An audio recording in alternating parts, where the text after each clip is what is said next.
shows that you became kind of aggressive, although both of you ended up with busted lips, no major injuries, but you were the one that became aggressive because you were mad at him because he came to talk to you about having a baby with somebody else, another female. Oh, no, ma'am, that wasn't the reason why we was into it. No, ma'am.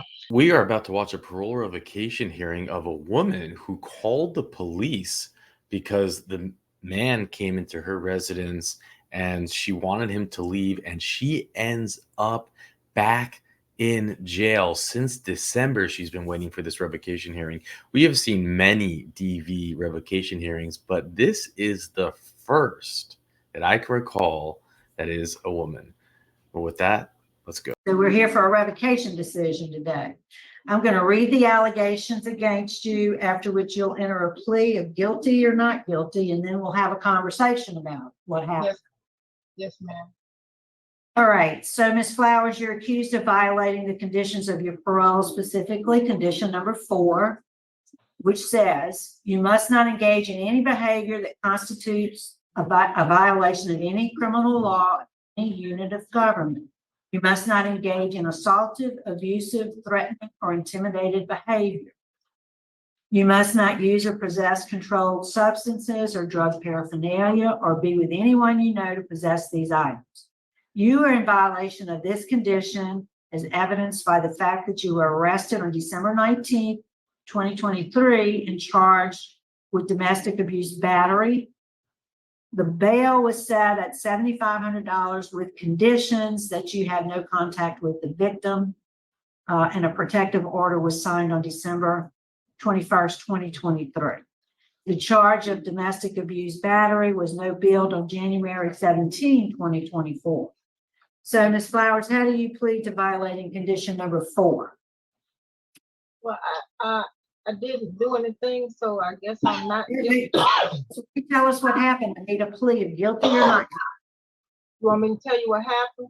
Well, first I need you to enter a plea of guilty or not. No, not guilty. Okay, now tell us what happened. Okay, on that day, my ex, he asked, can he come over to speak on our relationship? But I told that I was at work at the time, and I told him he can come when I get off. Okay, he called and told me he was outside, and I opened the door for him, but I went back upstairs. Didn't know he was intoxicated or whatever until he came in or whatever. And I told him, I said, well, look, we're gonna talk about this later, and I asked him to leave. But he wanted to speak on, continue to speak on it or whatever. But I asked him to leave. I said, well, if you don't leave, I'm gonna call the police or whatever. So I guess he thought I didn't call the police. I guess he thought I was playing when I said I was calling the police, but I called the police or whatever. And the police came out, but as they called, as I was putting him out of my home, the police called and asked where my apartment was. They couldn't find my apartment or whatever. And when I answered the phone to let them know where I was at, I was leading him out of my apartment, but he had lifted his elbow up and hit me in my lip or whatever. And my reaction, I had a reaction. I had his hair. So it started at work, right? No, ma'am. He called and asked, can we talk about our getting back together? Yes, ma'am. And I told him that I would talk to him, but when I got off. But he didn't. Yes, ma'am. So why did you call the police? Because when he got there, I didn't know he was intoxicated. I just unlocked my door and I came back upstairs. Because I have like a townhouse. So I just unlocked the door and went back upstairs. But when he came in or whatever, he used the restroom and then come into the room. And that's when I knew he was, intoxicated when he came in the room, because he opened the door and it made a noise, he opened it, and I was like, what's wrong with you? And when he started talking, that's how I knew he was intoxicated. So I told him we'll talk about it tomorrow or another time because, you know what I'm saying? I mean, I wouldn't have got nothing through him, you know, being intoxicated, you know. So I just asked him to leave. And he didn't want to leave. He just wanted to, you know, continue. I asked him that I told him I was going to call the police if he didn't leave. And so that's how the police got involved. But if I knew I was going to be arrested, I would never call the police. Do you think he eventually left? Ma'am, He have eventually left? I feel he probably would have, you know what I'm saying? But I called because, you know what I'm saying, I wanted him to leave. I had to go to work the next morning. I didn't want to argue, you know? Mm-hmm. Were you afraid of him? No, ma'am. I just wanted him to leave, you know. You know, I've been in a relationship with him for a while, and when he's intoxicated, he seems to go on and on or whatever. So I didn't want to hear that. You know what I'm saying? I just wanted to go to bed to go to work the next morning. And when the police came out, they asked me, did I want to press charges or anything? I told them, no, no, sir. I just want to go to sleep so I can go to work in the morning. And his name is Christopher Kane. Yes, ma'am. Are you still in a relationship with him? No, ma'am. We was broken up like 45 days, you know, into, you know, because of the alcoholism. I was, you know, I don't drink, you know, and I feel like I put up with it long enough, and I just didn't. I don't want the relationship no more. And I've been here 30 days or whatever, you know what I'm saying? And this has really opened my eyes on the relationship, and really, you know, and I since I've been home in 2019, I've been through a lot already. I done lost a son in 2021. My son was murdered. I've been homeless. You know, and just when I was getting to, you know, I can say, you know, at ease with myself, you know what I'm saying, and on my feet, and Yep. this happened. Where were you working? At Circle K. Circle K near your Yes. home? Yes, ma'am, on Government Street. And my boss, they told me they'd hold my job for me. How long you been in jail? I've been here since 90 days, since December the 19th. Right, okay, I do see that, December 19th. And I done been through a lot. I done stayed in hotels, and I always called my parole officer, let him know where I was and everything, you know. Mr. Linton, he'll let you know I called. If I had to leave out the hotel to stay with a family member, I called. Yeah, I see that in the record where you were trying to let them know everything that was I going on. let them know everything. I have my son, like I said, he passed away in 2001. I mean 2021, and he left me grandbabies, and I just been home to try to help take care of my grandbabies. I have 7 grandbabies. Where they at? They with their mother. Your son had children? Yeah, he had 4. And they're with their mother? Yes, ma'am. But I try to help out. They love me. I love my grandkids. Sure you do. But you know, you got to take care of you first. Yes, ma'am. Now, And I this just saw that. contract shows that you became kind of aggressive, although both of you ended up with busted lips, no major injuries, but you were the one that became aggressive because you were mad at him because he came to talk to you about having a baby with somebody else, another female. Oh, no, ma'am, that wasn't the reason why we was into it. No, ma'am. I wasn't even aggressive. I wasn't aggressive.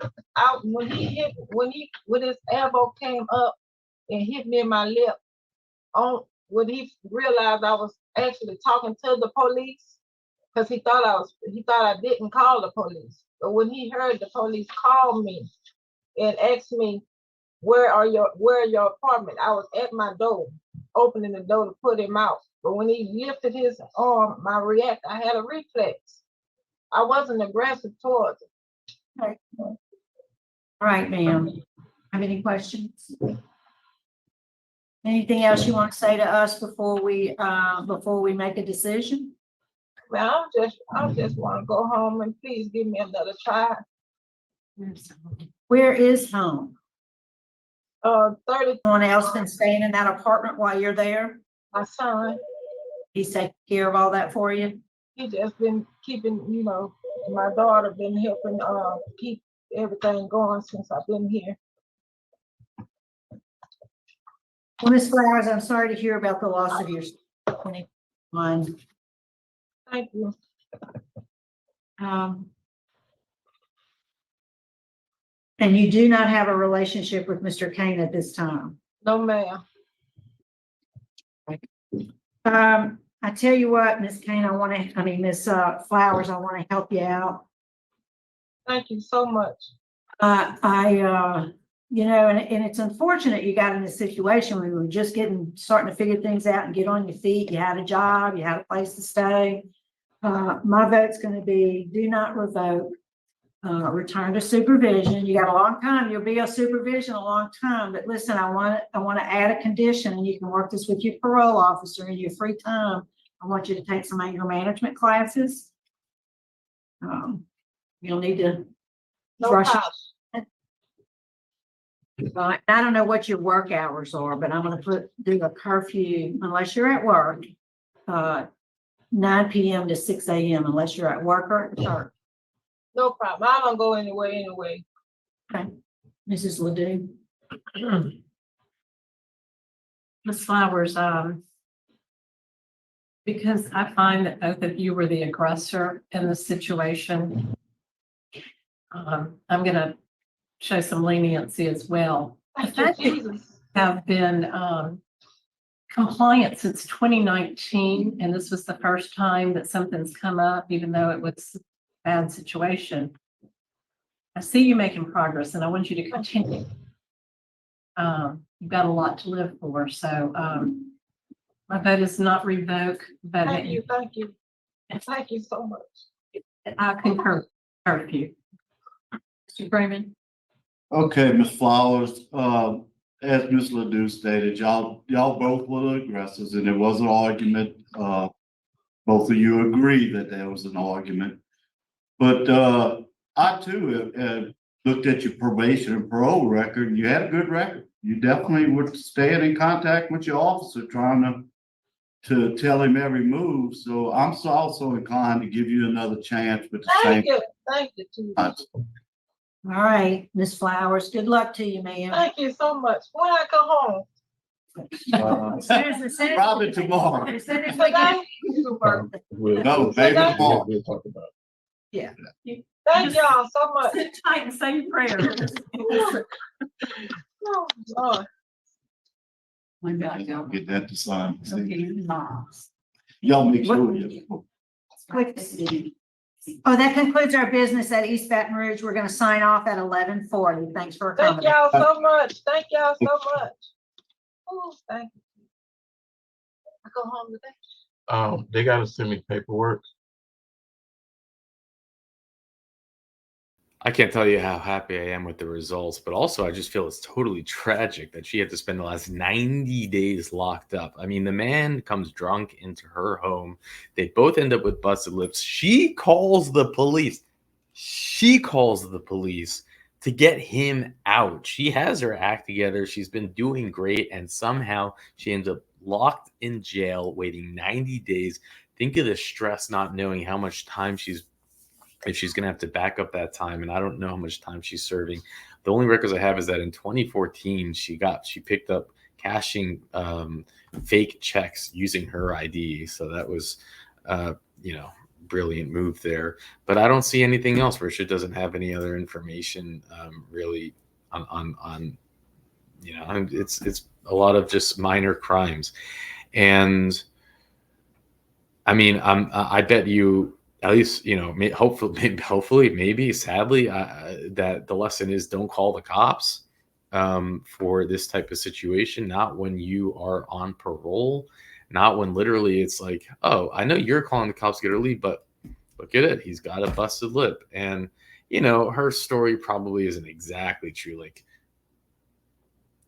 did, you know, how did he, you know, I'm sure she intentionally hit him, but should she have spent 90 days in jail? Hell no. I'd argue that she shouldn't have spent any time in jail. It seems that he's in her house and she wants him to leave. And she had a busted lip too. So are you kidding me? Would you go in there and really handcuff someone when you see two people with busted lips at their age and situation with all her grandkids and everything? I mean, that's something I can't understand. But I think it was a mistake that she ever called the cops. I would never do something like that if I felt that I was in trouble, like if I was on probation or parole. Oof, I'd be I'd be terrified. I was once pulled over after a long business trip, 5 a.m. My headlight was out. Cop pulls me over after like 7 hours of flight and the drive, and I was almost home. And then the taillight's out, and then he says, "Oh, your registration is expired." And I did not realize it at the time, but I could have taken my phone out, gone to the registration site, paid $75 or whatever it was, and had it. And within a minute, not exaggerating, but I could have done that. And he knew that. I didn't. He towed me. And when he told me, and I'm on a highway, he said, "Do you want to ride to the police station?" I said, "No." I was terrified. I'm like, I felt he was unhinged. I felt he was being a jerk. Like, who knows what could have happened? Not that he would have physically hurt me, but I don't know. I just felt like I was just scared. I was going to take an Uber.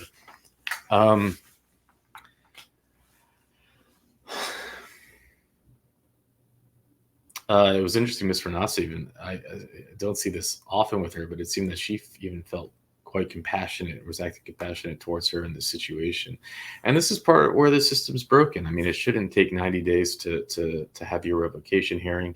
I think in Connecticut, it moves much faster. We've been seeing that it moves really quick. They have a little bit of a different process. You have like a preliminary. But again, in Louisiana's defense, they had new elections, they switched boards, they put a lot of things on hold. It happens in late December, so you have all the timing issues. But we have seen people wait 11 months, wait a year for revocation hearings. So anyways, I'm